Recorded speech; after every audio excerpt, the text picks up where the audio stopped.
Nature में अभी तक हम लोग पढ़ चुके थे आपको management is an art, management is science, जिसमें हम मीनिंग अंडरस्टैंड कर लिए थे, फीचर्स को जान गए थे, कंपैरिजंस के बारे में जान गए थे।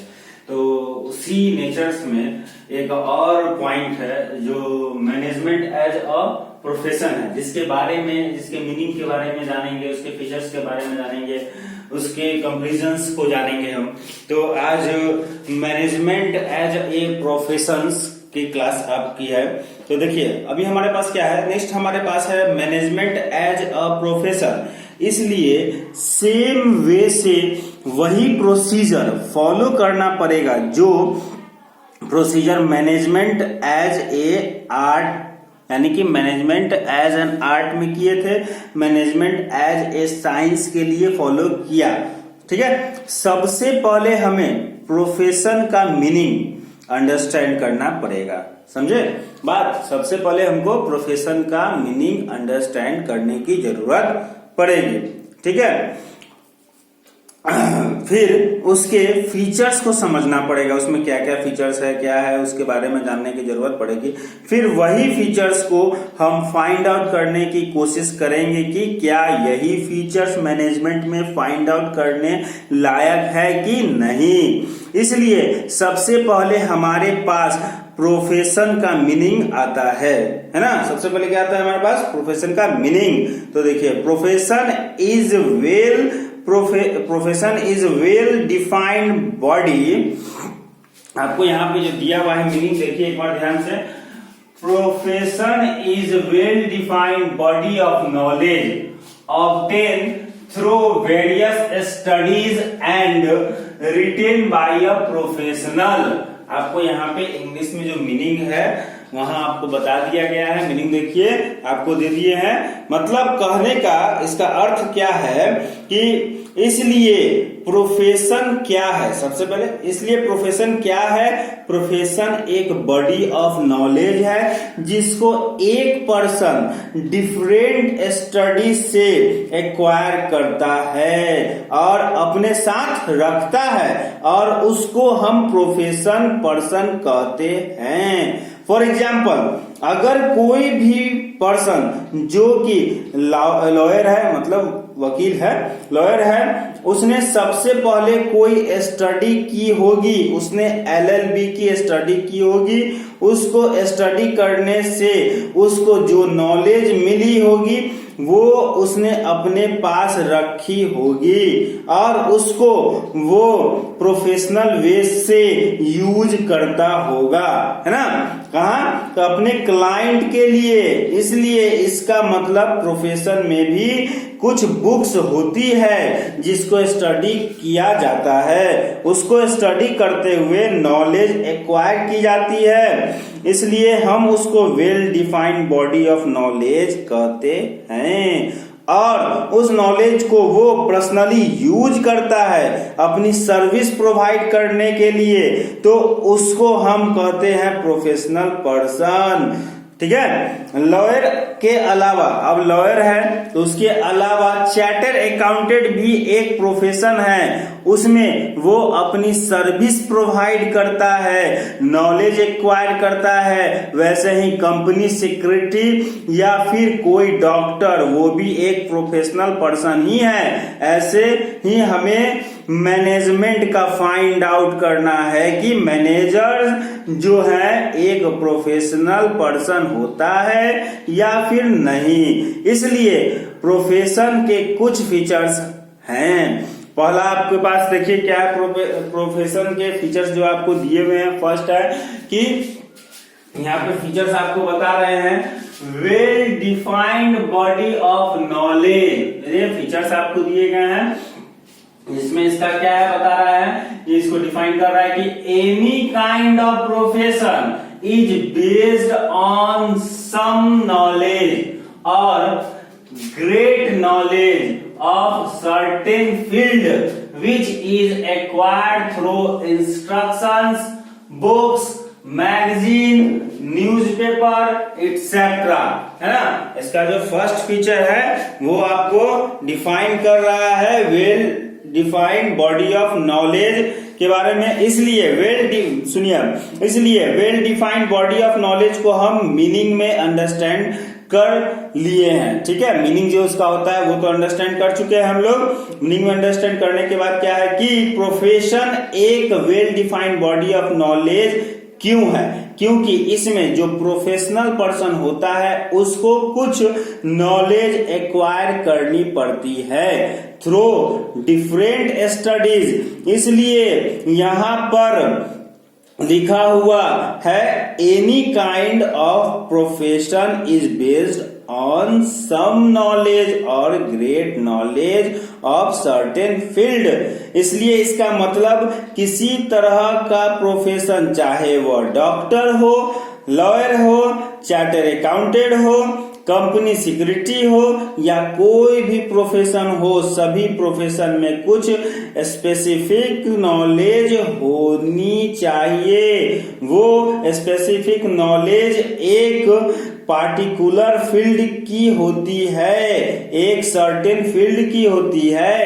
एक डॉक्टर के लिए डॉक्टर की ही नॉलेज की जरूरत होती है, उसको कंपनी सिक्योरिटी की नॉलेज एक्वायर करने की जरूरत नहीं होती है। इसलिए यहाँ पर लिखा गया है certain field, a professional person को कुछ नॉलेज चाहिए होती है, कुछ पार्टिकुलर फील्ड की, जो कि वो एक्वायर करते हैं थ्रू इंस्ट्रक्शंस, बुक्स, मैगजीन और न्यूज़पेपर एक्सेट्रा।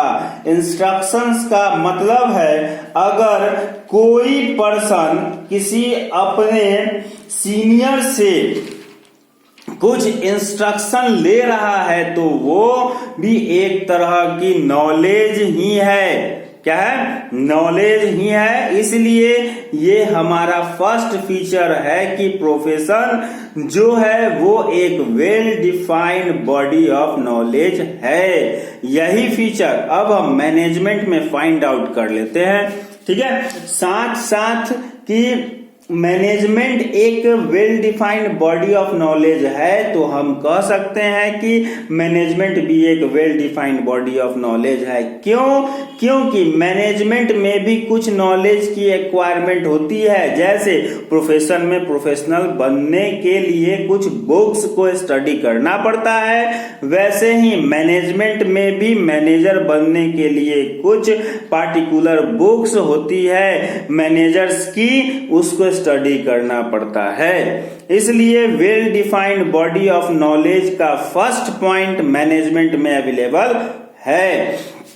ठीक है, ये फर्स्ट पॉइंट जो है वो मैनेजमेंट में अवेलेबल है। तो यहाँ पे हम वो लिख देंगे कि यस ये अवेलेबल है ना। क्या हो गया कि फर्स्ट पॉइंट हमारा क्या है कि मैनेजमेंट में अवेलेबल है। तो हमने क्या लिखा कि यस ये मैनेजमेंट में अवेलेबल है, जो है सम नॉलेज। सेकेंड पॉइंट जो है आपको सम नॉलेज, सेकेंड पॉइंट इसमें था सर्टेन फील्ड, एक पार्टिकुलर फील्ड की नॉलेज की एक्वायरमेंट होती है। एक डॉक्टर को डॉक्टर की फील्ड की नॉलेज की रिक्वायरमेंट होती है, वैसे ही मैनेजर के लिए भी मैनेज करने के लिए एक पार्टिकुलर बुक को ही स्टडी करना पड़ेगा, उस पार्टिकुलर फील्ड को ही स्टडी करना पड़ेगा। इसलिए सेकेंड पॉइंट भी जो प्रोफेशन में अवेलेबल है वही पॉइंट मैनेजमेंट में भी अवेलेबल है। ऐसे ही नेक्स्ट इसमें कहा गया है ये नॉलेज जो है वो इंस्ट्रक्शंस, बुक्स, मैगजीन, न्यूज़पेपर से एक्वायर की जा सकती है। इसलिए यही फीचर, यही पॉइंट मैनेजमेंट में भी अवेलेबल है। क्योंकि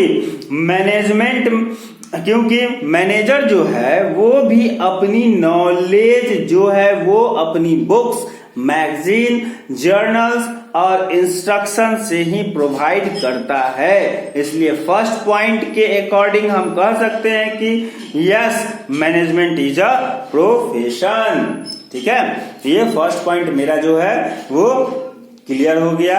और उसको समझा भी दिए।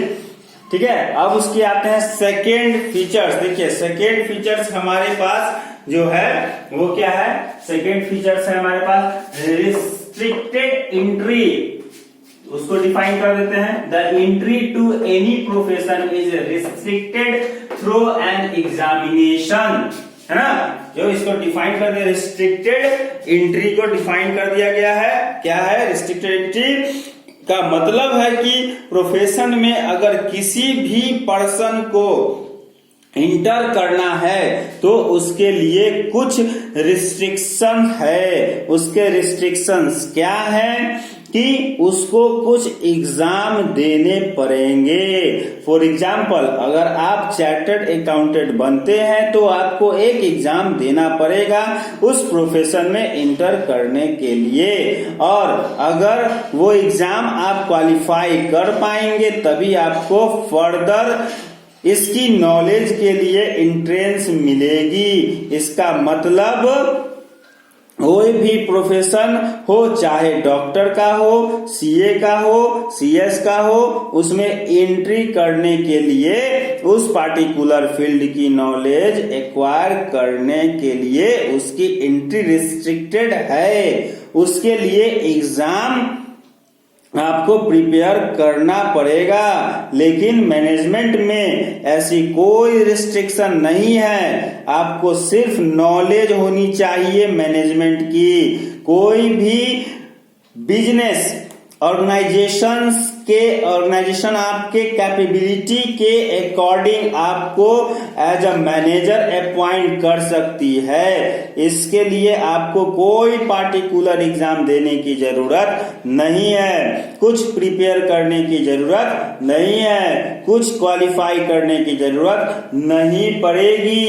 इसलिए इसका मतलब ये फीचर जो है वो मैनेजमेंट में अवेलेबल नहीं है। तो यहाँ पे हम क्या करेंगे, यहाँ पे लिख देंगे नो, ये अवेलेबल नहीं है सेकेंड फीचर इसमें। ठीक है, अब आते हैं थर्ड फीचर। थर्ड फीचर क्या है, थर्ड फीचर हमारे पास आता है, तो देखिए क्या है थर्ड फीचर, प्रोफेशनल एसोसिएशन। इसको डिफाइन कर रहे हैं, a professional needs to associate themselves with the authority, है ना। तो इसको डिफाइन कर दिए कि इसको प्रोफेशनल एसोसिएशंस को क्या कर रहा है प्रोफेशनल एसोसिएशंस, क्योंकि आपको एक पार्टिकुलर फील्ड का एग्जाम देना पड़ता है। फॉर एग्जाम्पल, आपको सीए में एंट्री के लिए सीपीटी का एंट्रेंस देना पड़ता है। जब आप उसको क्लियर कर देंगे उसके बाद ही आपको फर्दर नॉलेज एक्वायर करने के लिए एंट्रेंस मिलेगी। ये हमने सेकेंड पॉइंट में स्टडी किया। अब ये एग्जाम जो है वो एक पार्टिकुलर अथॉरिटी अरेंज करवाती है ना। क्या करवाती है, पार्टिकुलर अथॉरिटी अरेंज करवाती है। वो उस अथॉरिटी के साथ आपको एसोसिएट भी होना पड़ेगा, मतलब आपको उस अथॉरिटी के साथ रजिस्टर्ड भी होना पड़ेगा।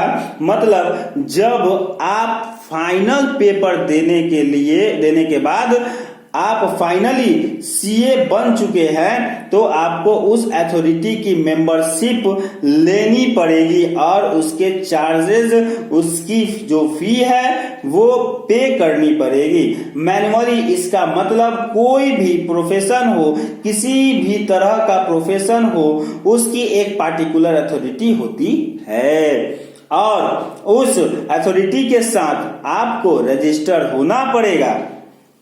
लेकिन मैनेजमेंट में ऐसी कोई प्रोफेशनल एसोसिएशन नहीं है जिसके साथ आपको रजिस्टर होना पड़े। वैसे कुछ मैनेजर्स के लिए रजिस्ट्रेशन के लिए ऑप्शंस हैं, लेकिन कंपलसरी नहीं है कि अगर आप मैनेजर हैं तो रजिस्टर होना ही पड़ेगा। प्रोफेशनल केस में आपको रजिस्टर होना ही पड़ेगा, ये कंपलसरी है, प्रोफेशनल केस में कंपलसरी है। लेकिन अगर आप मैनेजर हैं तो एक अथॉरिटी है कि जिसमें आप रजिस्टर हो सकते हैं, लेकिन ऐसी कोई कंपल्सेशन नहीं है कि आपको रजिस्टर होना ही पड़े।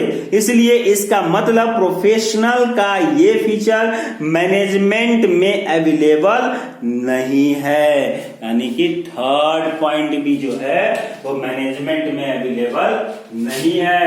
तो ये भी मेरा नो हो जाता है कि ये मैनेजमेंट में अवेलेबल थर्ड पॉइंट नहीं है। चलिए नेक्स्ट हमारे पास आता है, अब अगला चौथा पॉइंट क्या है, तो देखिए एथिकल कोड ऑफ कंडक्ट, इसको डिफाइन कर रहे हैं। All professions are bound by a code of conduct which needs to be followed by every professional. ठीक है, तो इसको ये चौथा पॉइंट है एथिकल कोड ऑफ कंडक्ट।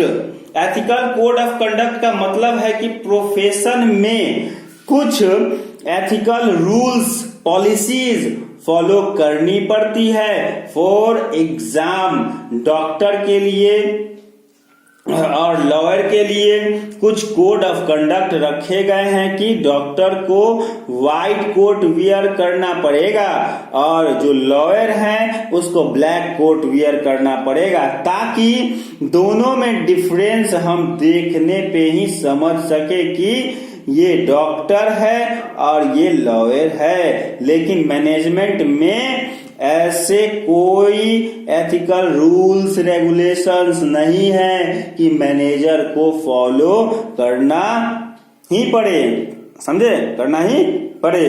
हाँ, वो अपने एथिक्स कुछ रूल्स रेगुलेशंस डेवलप्ड कर सकते हैं अपने ऑर्गेनाइजेशन की नीड्स के अकॉर्डिंग, लेकिन कुछ अथॉरिटी को फॉलो करना ये कंपल्सन नहीं है। इसलिए इसका मतलब ये वाला फीचर भी अवेलेबल नहीं है, ये फीचर भी सेटिस्फाइड नहीं करता मैनेजमेंट में, है ना।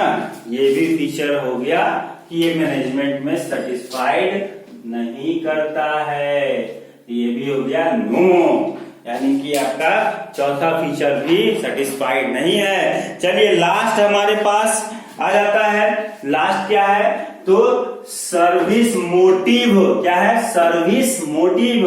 इसको देखिए, the basic reason of becoming a professional is to serve the clients, है ना। इसको डिफाइन कर दिए हैं, अब इसको समझने की जरूरत है, तो समझेंगे। क्या कर रहा है, सर्विस मोटिव का मतलब है कोई भी प्रोफेशन हो वो एक पार्टिकुलर मोटिव के लिए एग्जिस्ट करता है। फॉर एग्जाम्पल, एक लॉयर जो है वो अपने क्लाइंट को जस्टिस प्रोवाइड करने के लिए एग्जिस्ट करता है, ताकि वो अपने क्लाइंट को जस्टिस प्रोवाइड कर सके, उसके साथ इंसाफ करवा सके। इसलिए इसका मतलब कोई भी प्रोफेशन हो उसका मेन पर्पस यही होता है, वो इसलिए एग्जिस्ट करता ताकि वो अपने क्लाइंट को सर्विस प्रोवाइड करे और उसको सेटिस्फाइड करे। ऐसे ही मैनेजमेंट में भी यही सेम फीचर अवेलेबल, क्योंकि मैनेजमेंट एक मैनेजर अपने बिजनेस को मेंटेन करता है, उसके ऑब्जेक्टिव्स एक्टिव करने के लिए वर्क करता है। इसलिए मैनेजर का मेन पर्पस हो गया बिजनेस ऑर्गेनाइजेशंस के गोल को अचीव करना। इसका मतलब ये वाला फीचर मैनेजमेंट में अवेलेबल है। इसलिए ओवरऑल बात की जाए तो दो फीचर ऐसे हैं जो प्रोफेशन में अवेलेबल हैं और मैनेजमेंट में भी अवेलेबल हैं, फर्स्ट और लास्ट वाला। लेकिन ये तीन फीचर अवेलेबल नहीं है, इसलिए इसका कंक्लूजन ये निकलेगा कि मैनेजमेंट एक फुल फ्लेज प्रोफेशन नहीं है। लेकिन हाँ, हम ये कह सकते हैं कि मैनेजमेंट आने वाले समय में प्रोफेशन बन सकता है, क्योंकि आने वाले टाइम में हो सकता है कि इसकी एंट्री रिस्ट्रिक्टेड हो जाए। आने वाले टाइम में हो सकता है कि अथॉरिटी के साथ रजिस्टर करना कंपलसरी हो जाए। आने वाले टाइम में हो सकता है कि कुछ एथिकल रूल्स वो अथॉरिटी बना दे मैनेजर्स के लिए। इसलिए ये इसका कंक्लूजन है। ठीक है, यहाँ यस लिखा जाएगा कि ये है। ठीक है, तो आपको पहला चैप्टर क्लियर हो गया। पहला चैप्टर में अब जिस तरह से भी क्वेश्चन आपको पूछे जाएंगे तो आप नॉर्मली वे से उसको डिफाइन कर सकते हैं, उसका आंसर दे सकते हैं। तो देखिए, अगर आपको आज का क्लास अच्छा लगा हो तो आप लाइक बटन दबा देंगे और सब्सक्राइब भी कीजिए।